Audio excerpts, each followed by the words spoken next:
आज हमारा ये भागवत हुआ है जो श्री रामचरितमानस का हमें सेवा करने का अवसर प्राप्त हुआ। सभी ग्रामवासियों का हम हृदय से धन्यवाद देते हैं। सभी का भरपूर सहयोग रहा और श्री व्यास जी के चरणों में आज यहाँ मंच से मुझे कुछ दो पंक्ति गाने का मौका मिला। तो ये विदाई गीत बिटिया चली है ससुरा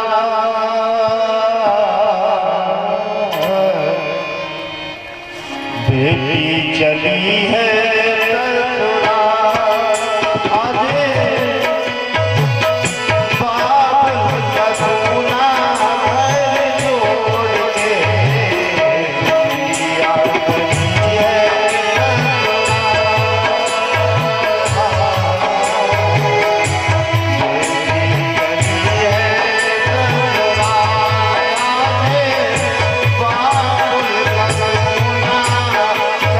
छोड़ के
की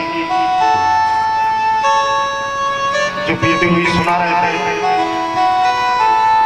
और सही बात है, कोई भी पिता अपनी पुत्री को दहेज देने में किसी प्रकार की कोई कसर नहीं करता, लेकिन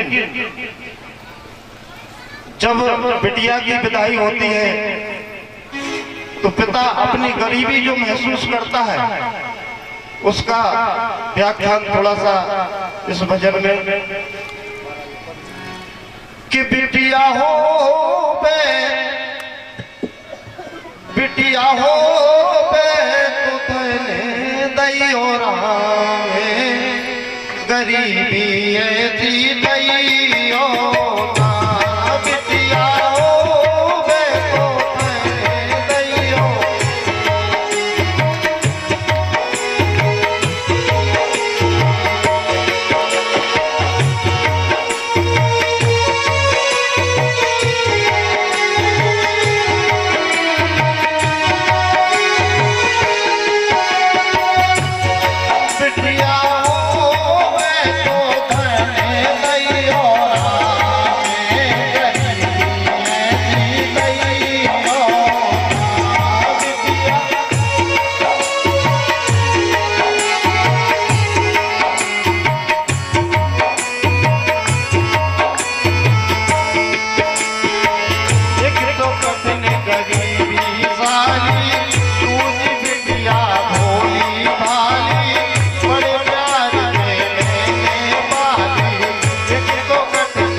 वशिष्ठ जी श्री अशोक भार्गव जी मंच पर आने की कृपा करें।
सीताराम। इस कथा मंडप पर जो भी हमारे ब्राह्मण और जितने संत हैं, आप सभी से मेरा विनम्र निवेदन है, आप मंच की तरफ आए। आपके सम्मान के लिए समिति आपका वंदन करती है। जो ब्राह्मण हैं यहाँ उपस्थित हो, आप सभी से निवेदन है, शीघ्रातिशीघ्र कथा मंडप की ओर, व्यासपीठ की ओर आप लोग पहुंचे यथा शीघ्र। और जितने संत हो, आप सभी से मेरा निवेदन है, आप इस पीठ के पास सादर आमंत्रित हैं।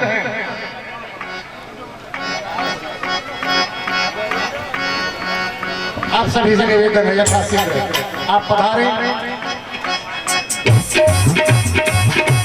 गांव के ब्राह्मण हो या बाहर से आए हुए सभी ब्राह्मण, जितने ब्राह्मण हो, आपका सभी का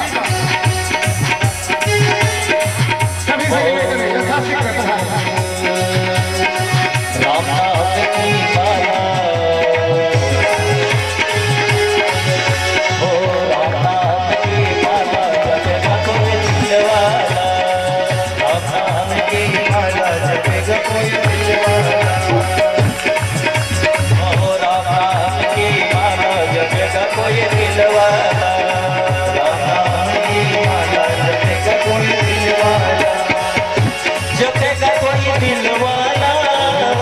जपेगा कोई दिलवाला, जपेगा कोई दिलवाला, जपेगा कोई दिलवाला। राधा की माला, राधा की माला, जपेगा कोई दिलवाला, राधा की माला, जपेगा कोई दिलवाला। ओ जिसने यह माला को जप ली, जिसने यह माला को माला को जपली हो, माला को रचली, माला को जपली हो, माला को जपली, हो गया भव पारा, हो गया भव पारा, जपेगा कोई दिलवाला, हो गया भव पारा, जपेगा कोई दिलवाला। हो राधा की माला, जपेगा कोई दिलवाला, राधा की माला, जपेगा कोई दिलवाला। इस माला को सीता ने जप ली, माला को सीता ने जप ली, सीता ने जप ली हो, सीता ने जप ली, सीता ने जप ली हो, सीता ने जप ली। अरे मिल गया धनुही वाला, मिल गया धनुष वाला, जपेगा कोई दिलवाला, राधा की माला, जपेगा कोई दिलवाला, जपेगा कोई दिलवाला, रटेगा कोई दिलवाला, जपेगा कोई दिलवाला, रटेगा कोई दिलवाला। राधा की माला, राधा की माला, जपेगा कोई दिलवाला, राधा की माला, जपेगा कोई दिलवाला। इस माला को मीरा ने जप ली, माला को मीरा ने जप ली, हो मीरा ने जप ली हो, राधा ने जप ली, मीरा ने जप ली हो, राधा ने जप ली। अरे मिल गया मुरली वाला, ओ मिल गया मुरली वाला, जपेगा कोई दिलवाला,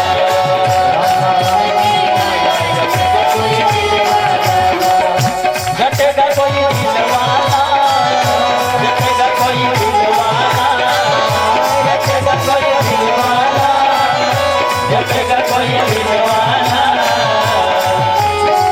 राधा की माला, राधा की माला,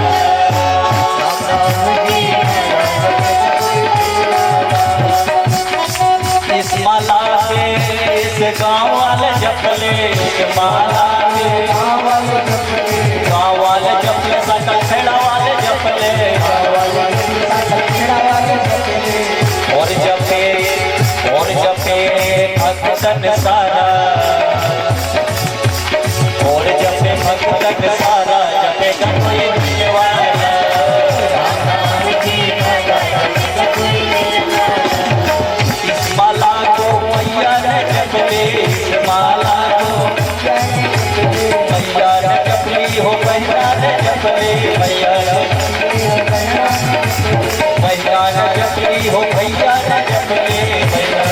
जपती हो भैया ओ भैया न जपती हो भाभी न जपते सब हो जाए भव पारा ओ सब हो जाए भव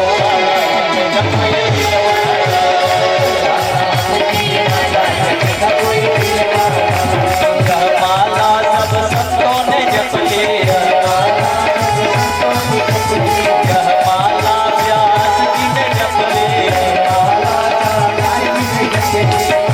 और हो गए जब पर सन पारा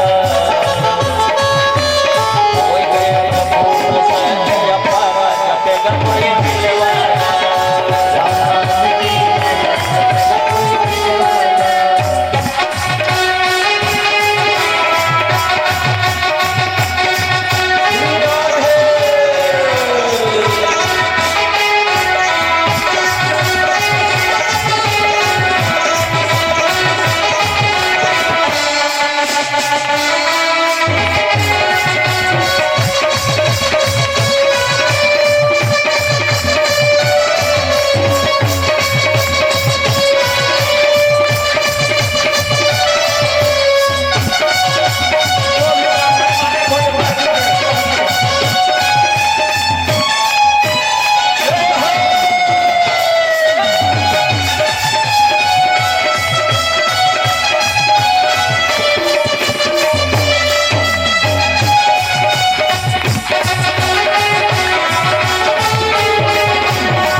साकल खेड़ा वाले जपले गाँव वाले जपले साकल खेड़ा वाले जपले हो जाए सब भव पारा हो जाए सब भव पारा जपेगा कोई दिलवारा साधा की बाबा जपेगा कोई दिलवारा साधा की बाबा जपेगा कोई दिलवारा साधा की बाबा जपेगा कोई दिलवारा लगेगा कोई दिलवारा जपेगा कोई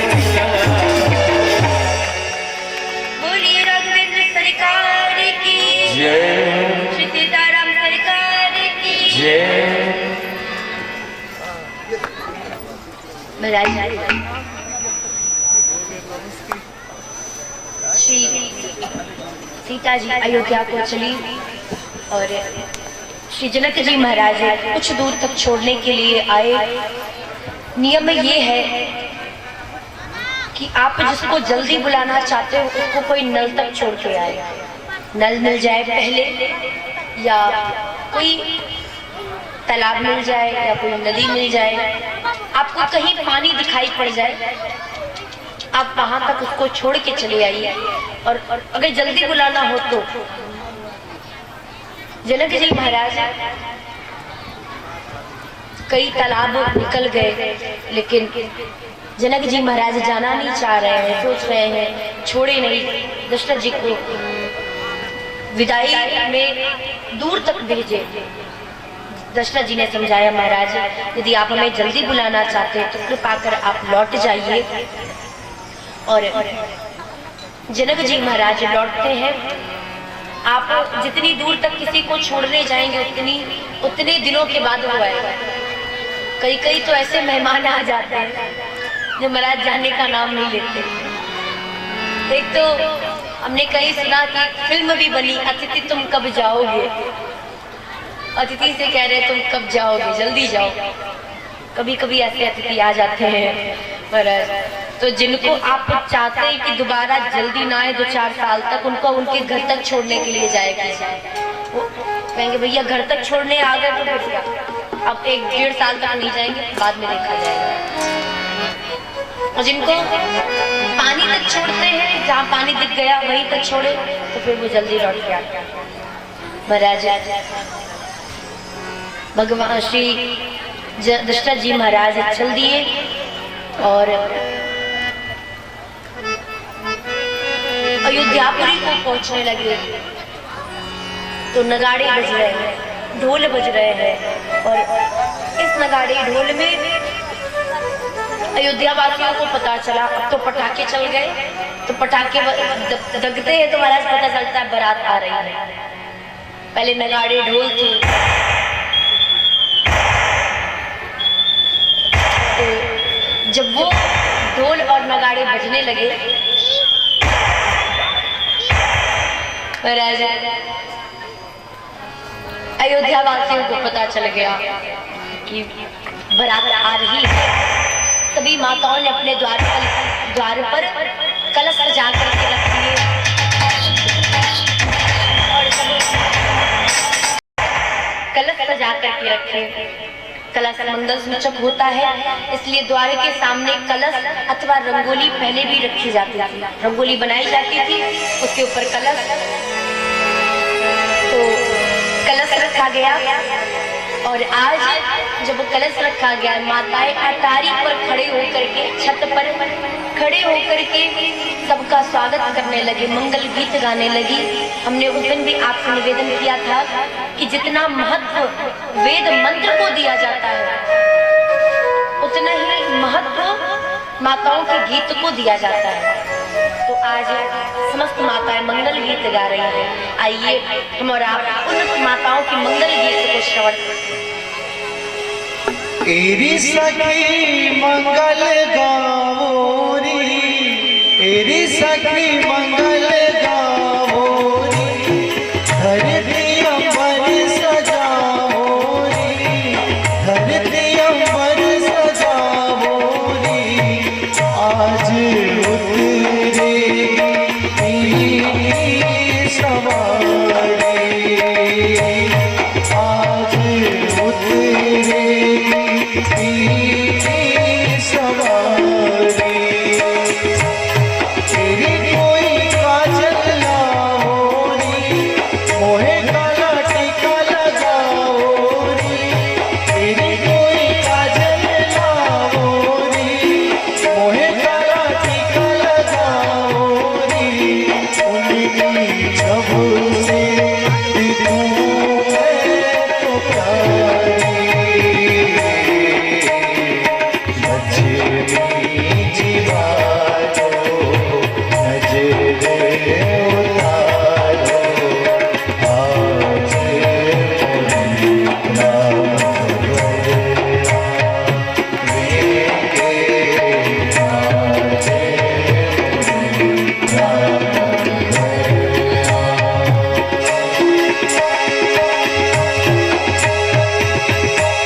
रंगों से रंग मिले, नए नए रंग मिले, रंगों से रंग मिले, नए नए रंग मिले, खुशियाँ द्वारे मेरे बांधे तेरा, बिहू बिहू पतिहार दे, बिहू बिहू कोयल जबे, बिहू बिहू पतिहार दे, बिहू बिहू कोयल जबे, आंगन परियों का डेरा,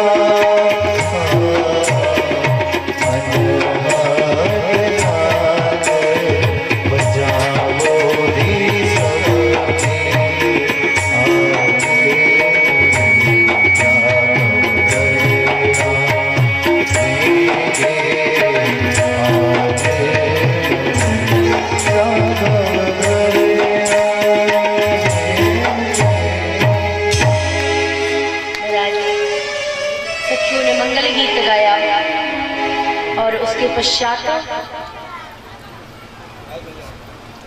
दशरथ जी महाराज गणेश जी को शंकर भगवान के पूरे परिवार का स्मरण करके, देखिए जहां पर आप देखते होंगे जहां पर पिताजी पूजे जाते वहां पर पुत्र नहीं पूजा जाता, और जहां पुत्र की पूजा होती वहां पिताजी नहीं पूजे जाते। जैसे कृष्ण जी की पूजा हुई, उनके पुत्र प्रद्युम्न जी की पूजा नहीं हुई।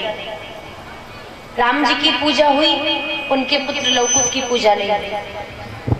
ऐसे ही कई देवी देवता है जिनके पिता की पूजा होती है, पुत्र की नहीं होती, और पुत्र की होती है तो पिताजी की नहीं होती। लेकिन आप देवों के समाज में अगर देखेंगे शंकर भगवान का परिवार, तो इसमें पिता की भी पूजा हुई है और पुत्र की भी पूजा हुई है। यहाँ तक तो पूरे परिवार की पूजा की गई। पार्वती जी भी पूजी गई, महासती कहलाई, इनकी भी पूजा होती है। गणेश जी की भी पूजा होती है, कार्तिकेय जी की भी पूजा होती है, शंकर जी की भी पूजा होती है। यहाँ तक कि नागों की पूजा की गई। परिवार की बात छोड़िए, नागों की पूजा की गई, नंदी की पूजा की गई, सबकी पूजा की जाती है। गणेश जी शंकर भगवान के पूरे परिवार को ध्यान में रख के प्रणाम करके अयोध्यापुर को बारात अंदर प्रवेश कर गई। मैया कौशल्या अपने हाथ में थाल लेकर के द्वार पर, राजद्वार पर खड़ी है। बारात आई, द्वार पर श्री दशरथ जी महाराज गुरु जी पहले उतरे, फिर दशरथ जी उतरे, फिर चारों दुल्हा सरकार उतरते हैं, चारों दुल्हन महारानी उतरती हैं। और दुल्हा सरकार राम जी के साथ सीता जी, भरत जी के साथ मांडवी जी, लक्ष्मण जी के साथ उर्मिला जी, शत्रुघ्न जी के साथ श्रुतकीर्ति जी, चारों लोग आज चारों बहुए और चारों पुत्र द्वार पर खड़े हैं। आरती उतारी गई और फिर जब बारात आती तो फिर घर पे कई रीति होती है, तो महाराज रीति की गई और उसके पश्चात भगवान को सुंदर नाश्ता कराया गया। हमारे यहाँ बाल भोग कहते हैं, नाश्ता सब लोग कहते हैं कि नाश्ता, लेकिन हमारे यहाँ से बाल भोग कहते हैं। थोड़ा मोड़ा ताकि पेट में पड़ जाए, पेट भरने लायक नहीं होता वो। आजकल तो चाय दिया जाता है और यहाँ की मर्यादा है, बहुत सुंदर मर्यादा है। यहाँ पे आते अतिथि को सबसे पहले पानी देते हैं। हमारे यूपी की तरफ कोई आता है तो पहले मीठा देंगे, कुछ मिठाई, उसके बाद पानी देंगे। अगर सीधा पानी पकड़ा दिया तो कहेंगे देखो इनके घर में कुछ है नहीं, इसलिए पहले मिठाई देते हैं। गुड़ हो, चीनी हो, कुछ भी हो, पहले मिठाई देंगे उसके बाद पानी। लेकिन ये रीति वृंदावन में भी है। आप किसी भी घर में, गांव के घर में कहीं से निकलेंगे, सब लोग आपको बुला बुला के पानी देंगे। महाराज जी थोड़ी देर आप पधारिए, और आएंगे, एक गिलास पानी देंगे। महाराज वहाँ का तो नल का इतना ठंडा पानी रहता है, क्योंकि घड़े में रखा जाता है, घड़े का पानी ठंडा होता है। तो गर्मी में जब जाते हैं दर्शन के लिए तो वहां पर ऐसे पानी बुला बुला के देंगे। महाराज जी थोड़ी देर आइए, पधारिए, पानी पी लीजिए। वहां पे भी पहले पानी देते हैं। आजकल चाय का आज की रीति रिवाज हो गई है। और चाय की बात आई तो जो हमारे यजमान जी हैं तुलसी राम जी, इनको एक कथा बहुत अच्छी लगी थी, तो उन्होंने कहा ये कथा एक दिन आप जरूर कह दीजिएगा। तो उन्होंने इस कथा के पूर्व में वो कैसेट लेके आए थे, तो देखा कथा थी, तो उन्होंने कहा ये कथा जरूर कहिएगा। तो प्रसंग आया है चाय के बारे में, तो इसको कह दे रहे हैं। भगवान वैसे तो चारों युगों में भगवान का 2 अक्षर का जो नाम है वही अमृत है, लेकिन कलयुग में इसका विशेष महत्व है और इसका भी नाम 2 अक्षर का है, चाय। भगवान का भी नाम 2 अक्षर का है, इसका भी नाम 2 अक्षर का चाय है। तो एक बार एक युवक, देखिए चाय का कितना बड़ा महत्व है इस कलयुग में। एक बार एक युवक बैठ के पढ़ाई कर रहा था, उसकी 12वीं क्लास थी, तो इंटर में था वो, फाइनल उसके पेपर आने वाले थे, तो पढ़ाई कर रहा था। तब यमराज आ गए कॉपी पेन लेकर के और उसके सामने खड़े हो गए, बोले बच्चा चलो तुम्हारा समय आ गया है। लड़के को लगा यमराज जी आए हैं मुझे लिवाने के लिए, अभी तो मैंने पेपर भी नहीं दिया, मेरी पढ़ाई छूट जाएगी, तो क्या किया जाए। बोले महाराज अभी मैं नव युवक को, अरे बुढ़े को उठाया जाता है कि नौजवान को उठा लिया जाता है, आप किसी दूसरे को पकड़ो जाके, अभी हम खाली नहीं। यमराज ने कहा तुम खाली हो चाहे ना हो, हम जब आते हैं तो ले ही के जाते हैं। युवक ने देखा अच्छा ऐसी बात, महाराज लेके जाते हैं। हाँ, जिसके पास, जिसको हम दिख गए समझ लो उसको हम पकड़ के ले जाएंगे। पहले तो दिखते नहीं किसी को, और जिसको दिख गया उसको पकड़ के ले जाते हैं। तो ठीक है महाराज, वैसे भी ले जाएंगे, अब तो निश्चित है 100%, हाँ 100%। तो ठीक है महाराज, थोड़ा चाय पानी कर लेते हैं। यमराज ने कहा ये चाय पानी क्या है? पानी तो सुना, ये चाय क्या है? बोले ये हमारे कलयुग का अमृत है। अमृत? हाँ महाराज, आप लोगों के यहाँ देव अमृत निकला था समुद्र से, आप लोग उसे पी के जीवित रहते हो, अमर रहते हो। हम इसको पी के जीवित रहते, अमर रहते हैं। आप भी पियोगे? यमराज ने कहा भाई पहली बार सुन रहे तो पियेंगे भाई, और अच्छी बात है, दिखाओ स्वाद तो लेना चाहिए, हर जगह के कैसे कैसे व्यंजन है स्वाद लेना चाहिए। और तुम पर तो हम बड़े प्रसन्न हैं, कहीं पर भी जाते तो कोई पानी के लिए नहीं पूछता, तुम तो चाय के लिए पूछ रहे हो। ठीक है भाई, पिला के बना खिलाओ खिलाओ। बालक गया और खूब बढ़िया महाराज केवल दूध की, प्योर दूध की चाय बना करके लाया। उसमें उसने बेहोशी की गोली मिला दी। अब यमराज को क्या पता कि इसमें क्या है, वो पी गए महाराज। पहली धूप लगाई तो थोड़ा जीभ जल गई, क्या ये इतनी गर्म? अरे थोड़ा ठंडा के पीजिए, लीजिए कटोरी। तो ठंडवा करके जब पिया महाराज, बड़ा सुंदर स्वाद, इलायची अदरक सब पड़ा, बड़ा सुंदर स्वाद। अब यमराज तो पी करके महाराज टनाटन खर्राटे बजाने लगे, सो गए। जब सो गए, जब बेहोशी उनको आ गई, तो अब यमराज उस बालक ने क्या किया कि जो वो लिस्ट लाए थे, कॉपी किताब लाए थे, नाम लिखा था इसको उठाना है, इसको ले चलना है अपने धाम में, तो लेकर के आए। और बालक ने पेन उठाया यमराज का, ताकि हम अगर लिखेंगे तो पता चल जाएगा। यमराज का पेन उठाया और अपना नाम जो पहले लिखा था उसको काट दिया, उसको बिगाड़ ही दिया, और अपना नाम सबसे पहले सबसे नीचे लिख दिया। तो जब नीचे लिख दिया, अब जल्दी जल्दी अपना काम करने लगा। भाई पता चला यमराज ले ही गए जबरदस्ती, तो जल्दी जल्दी काम तो करो, व्यवस्था तो घर को फोन वोन लगा के बता दिया सब कुछ, और कह दिया कि पिताजी हम थोड़े दिनों बाद आएंगे, और सब माँ को सब कुशलता सब पूछ ली। उसके बाद जब यमराज उठे तो देखा बालक अभी तक चाय पी रहा है। बोले भैया तुम्हारी चाय खत्म क्यों नहीं हुई? बोले अरे वो इसलिए नहीं खत्म हुई कि थोड़ा सा काम करने लगे तो ठंडी हो गई थी, इसलिए नहीं पी, अभी पीने जा रहे हैं। अब यमराज को क्या पता कि भाई हमारे में नींद की गोली मिली। उसने कहा अच्छा कोई बात नहीं, पियो चाहे ना पियो, आज हम तुमसे बहुत प्रसन्न हैं। यहाँ तो कोई अगर हमको देखता है तो गाली देता है, और तुमने तो हमको चाय पिलाई, इसलिए अब हम ऊपर से तुम्हारा नाम काट करके नीचे से शुरू करेंगे। महाराज ऊपर से नाम बेचारा वक्त रह गया, उसको जाना ही पड़ा। तो कहने का तात्पर्य ये है चाय का कमाल। आजकल तो किसी को चाय ना दो तुम्हारा सर दर्द करने लगता है, इतनी आदत पड़ गई है। लेकिन इतना भी ज्यादा चाय नहीं पीना चाहिए, ठीक है अपना अपना स्वाद है, सब लोग लेते हैं। महाराज श्री दशरथ जी महाराज चले, बहुत सुंदर बाल भोग दिया, मिठाई दी, पानी पीने के लिए जलपान के लिए दिया। उसके बाद मुख दिखाई का समय आया। भाई मुख दिखाई होना चाहिए, तो कौन पहले जाएगा? कौशल्या जी बड़ी है, कौशल्या जी नहीं कौशल्या जी पहले आप लोग दर्शन कर लो बहू के, उसके बाद हम कर लेंगे अंत में, क्योंकि अभी हमने उपहार तैयार नहीं किया। अचानक से विवाह हुआ तो क्या उपहार तैयार करके रखे, तब तक सोच लेंगे। आप लोग करो जाते। और केकई जी आई, केकई जी ने दर्शन किया, बहुत सुंदर मैया सीता। आज माँ केकई ने जब सीता जी को देखा तो इतनी प्रसन्न हुई, और आज विधाता को 100 बार बधाई देने लगी कि विधाता मैंने जैसा सोचा था उससे कहीं बढ़कर के तूने मुझे बहू दी है। ये बहुत बहुत धन्यवाद मैया केकई, बहुत प्रसन्न। जब रामचंद्र जी का विवाह नहीं हुआ था उस समय मैया केकई को एक दिन सपना आया, तो उस सपने में उन्होंने एक महल देखा, सोने का महल।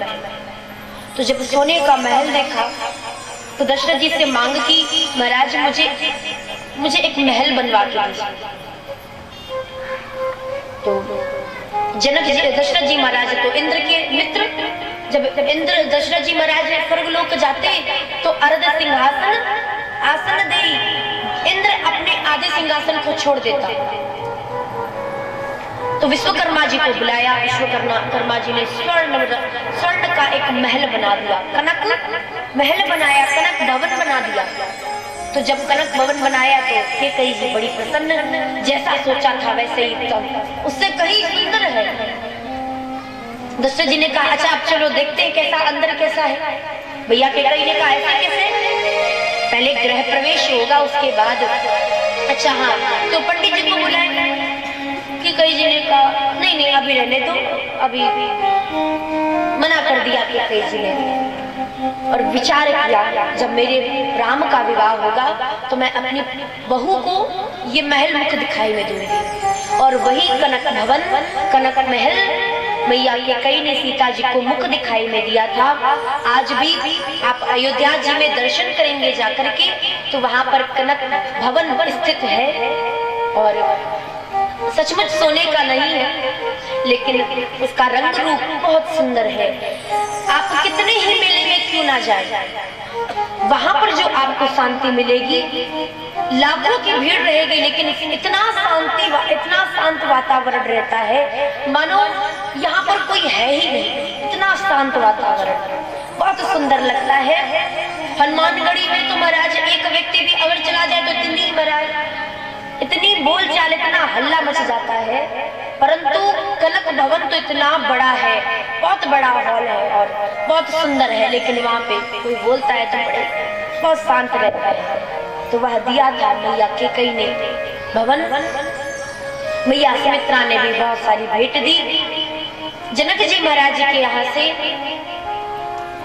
बहुत अमूल्य रतन आए थे, मड़ियां आई थी, बहुत सारे माणिक्य आए थे, मोतियों की माला आई थी। तो राम जी के बगीचे में उसको रखवाया गया। जब मड़ियों को रखवाया गया, मोतियों को रखवाया गया तो उसका एक पहाड़ बन गया। आज भी अयोध्या जी में मणि पर्वत है और मणि पर्वत पे भगवान विराजमान है। मणि पर्वत, मड़ियों का पर्वत ढेर लग गया था इसलिए उसका नाम पड़ गया मणि पर्वत। वहां पे भगवान का सुंदर स्वरूप आज भी विराजमान है। तो इस प्रकार बहुत सुंदर और सबने कोई ना कोई उपहार दिया। मैया कौशल्या आज जब देखती है सीता जी को प्रेम मुग्ध, बहुत प्रसन्न हुई, विचार करने लगी मेरी कितनी कोमल मुझे बहू मिली है। वर्णन आता है जब मैया सीता चलती थी तो जनक जी महाराज बगीचे में जब कहीं किसी रास्ते से होके गुजरे तो महाराज खूब मोटी परत, कमल का नहीं कमल के पराग का, महाराज वो मार्ग कमल के पराग का बनवा देते थे ताकि सीता को कहीं से भी चुभे नहीं। मैया कौशल्या को पता चला तो मैया कौशल्या ने भी कमल के परागों को बिछवाया, लेकिन उस तरह नहीं बिछवा पाई। तो जब डोली से नीचे पैर रखा तो सीता जी के मुख से चित्कार हो गया, आह निकल आया। मैया कौशल्या ने तुरंत गोद में उठा लिया। क्या हुआ सीते, क्या हुआ? सीता जी ने कहा कुछ नहीं माँ। अरे नहीं बताओ, तुम्हारे आंखों में आंसू आ गए, कुछ गड़ गया क्या? सीता जी ने बड़े संकोच के साथ कहा मैया आपने जो कमल के पराग बिछवाए हैं बहुत सुंदर हैं, परंतु ये मुझे गड़ते हैं, मुझे मेरे पैर में चुभ रहे हैं। मैया कौशल्या समझ गई मेरी बहू कितनी कोमल है। राम जी के चरण इतने कोमल बताए गए हैं कि अगर उनके चरणों को कोई छू दे तो उनके चरण महाराज लाल पड़ जाते हैं छूने से केवल। तो जब राम जी के इतने कोमल है तो विचारणीय बात है, माताओं के तो शरीर कोमल होते ही है, सीता जी भी कितने कोमल रहे होंगे जो उनको कमल के पराग भी चुभने लगे। आज सीता जी मुख दिखाई हुआ सीता जी का और इस प्रकार बहुत सुंदर गोस्वामी जी ने बालकांड को वर्णन किया। अनेक रीति रिवाज होते हैं और जो बहू और बेटों के जो कंकन बांधे जाते हैं वो कंकन छोड़े गए और उसके बाद अनेक रीतियों में गोस्वामी जी ने वर्णन किया। अब विश्वामित्र जी महाराज कुछ दिन जब बीत गए तो चलने को तैयार हुए, प्रार्थना की अब मुझे चलने दीजिए। विश्वामित्र जी चलते हैं, प्रार्थना की कि आप मुझे और मेरे पुत्रों पर सदैव कृपा करते रहिएगा। हमें तो लगा था कि पुत्र से कुछ मांगने आए होंगे, लेकिन पुत्र को तो आज सब कुछ देकर के आप जा रहे हैं। बहुत बहुत धन्यवाद महाराज। हो मनवरे मनवा जीवन है संग्रा मनवरे मनवा जीवन है संग्रा भजल राम राम राम भजल राम राम राम भजल राम राम राम भजल राम राम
जैसे सब मन में लड्डू फोड़ लेते ना, वैसे सब लोग जयकार भी मन में ही बोल लेते।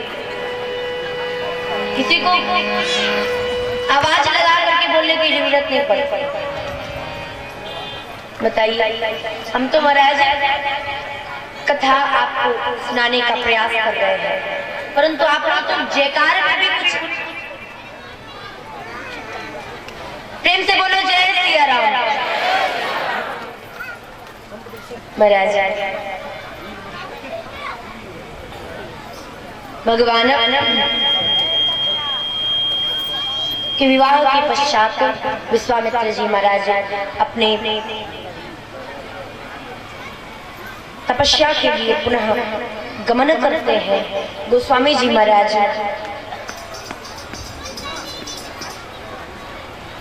बालकांड को यहीं पर विश्राम देते हैं और कहते हैं कि इस विवाह प्रसंग को जो लोग श्रवण करते हैं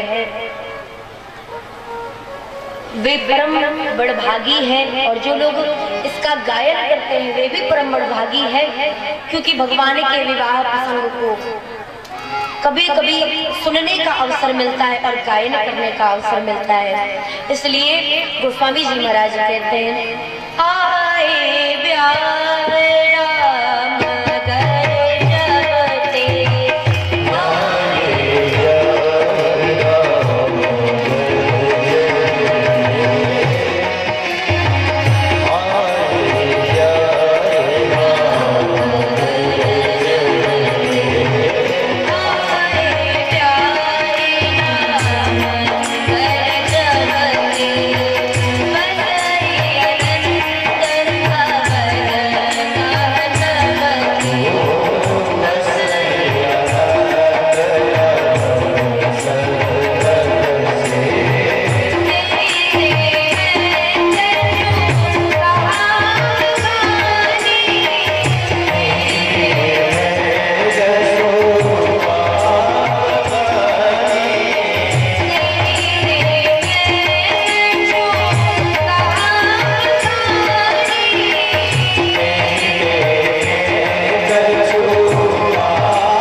निज गिरा पावनी करण कारण राम जस तुलसी कहो।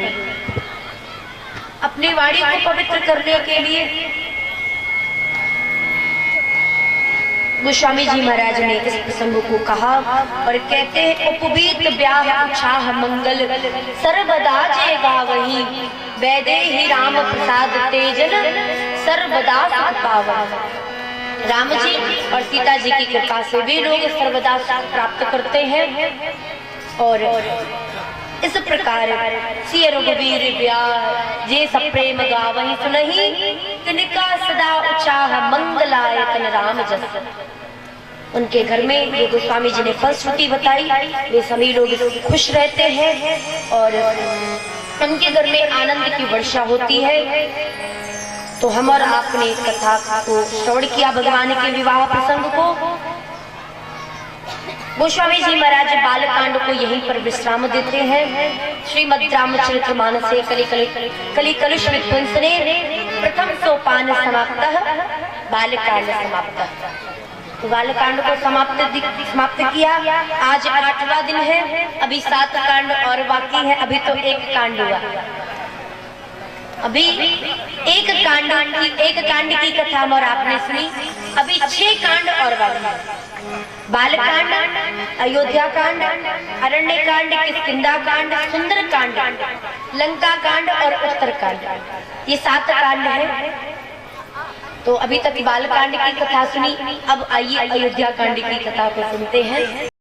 और अयोध्या कांड में गोस्वामी जी महाराज प्रवेश कर रहे हैं। बोलिए अयोध्या धाम की जय, श्री अयोध्या धाम की, सरयू मैया की जय,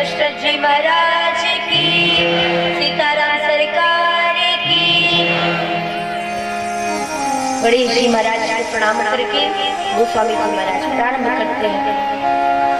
यस्यांके च विभाति भूधरसुता देवा पगा मस्तके भाले बाल विदुर गले च गरलम यशो ऋषि व्यालराट। जिनके यश अंके, यश अंके अर्थात जिनके अंक में, गोद में श्री पार्वती जी विराजमान है, अथवा इसका अर्थ ऐसे भी कर सकते हैं वाम अंके, जिनके वाम भाग में माँ पार्वती विराजमान है। शीश पर द्वितीया का चंद्रमा है और गले में विष है। देवों ने जब अमृत समुद्र का मंथन किया अमृत को निकालने के लिए, तो अमृत से पूर्व विष निकला। देवों ने प्रार्थना की और जब देवताओं ने प्रार्थना की भगवान से बचाने के लिए, तो भगवान कहते शंकर भगवान को बुलाओ, वही पिएंगे। शंकर जी को याद किया गया। शंकर जी को जब याद करते हैं तो शंकर भगवान ने कहा हाँ भाई क्या करना है, क्योंकि शंकर भगवान को अमृत पीने की आवश्यकता नहीं थी। क्यों नहीं? क्योंकि उन्होंने नामामृत पी लिया है, और जिन्होंने नामामृत पी लिया है उसको समुद्र से निकले हुए अमृत को पीने की आवश्यकता नहीं पड़ती। इसलिए शंकर भगवान उस देवताओं के समाज में सम्मिलित नहीं थे। देवों ने प्रार्थना की प्रभु इस विष से तो हम मर जाएंगे, अमृत के लिए समुद्र मंथन किया, अमृत से पहले ही मरण हो जाएगा, इसलिए आप इसको धारण कीजिए। भगवान ने विष के प्यालों को लिया, रा कह करके विष को पी गए और माँ कहते ही मुख को बंद कर लिया और जाके कैलाश पर्वत पर विश्राम करने लगे। जब देवता लोग अमृत को पान करके कैलाश पर्वत पर गए तो प्रार्थना की, देखा चलो भाई अमृत तो हमने पी लिया, विष पिला दिया शंकर जी को, जरा चल के हालचाल तो देख ले। हालचाल देखने के लिए गए कैलाश पर्वत पर, देखा शंकर भगवान विश्राम कर रहे हैं, आराम कर रहे हैं। देवताओं ने देखा, प्रणाम किया, स्तुति की और प्रार्थना करने लगे। महाराज आपने विष को पिया, हमें तो लगा था, शंकर जी ने कहा तुम लोगों को यही लगने वाला है, तुम लोगों को लगा था पधार गए, है ना, इसीलिए देखने आए हो। अमृत का तो पान कर लिया, विष हमें पिला दिया। अच्छा प्रभु तो ये ऐसी बात करें, लेकिन ये बताइए आप मतलब कैसे जीवित है ये तो बता दीजिए। भगवान कहने लगे यही बात सुनने को रह गया क्या? तो सुनो, मैंने जब मुंह खोला, तो जब आदमी मुंह खोलता है तो उसके मुंह से क्या निकलता है? आ। तो मुंह खोला, आ कहा, उसके बाद र कह दिया, र कह करके विष पिया और माँ कह करके मुख बंद कर दिया। तो आ धन रा धन माँ क्या हो गया? आराम। इसलिए शंकर भगवान आराम कर रहे हैं कि राम कह करके विष पिया था, और जिसने राम कह करके विष पिया हो, जिसने राम कह करके विष पिया हो वह तो विश्राम ही करता है। और आज शंकर भगवान विश्राम करने लगे, देवता लोग जय जयकार करने लगे। बहुत सुंदर स्थिति थी।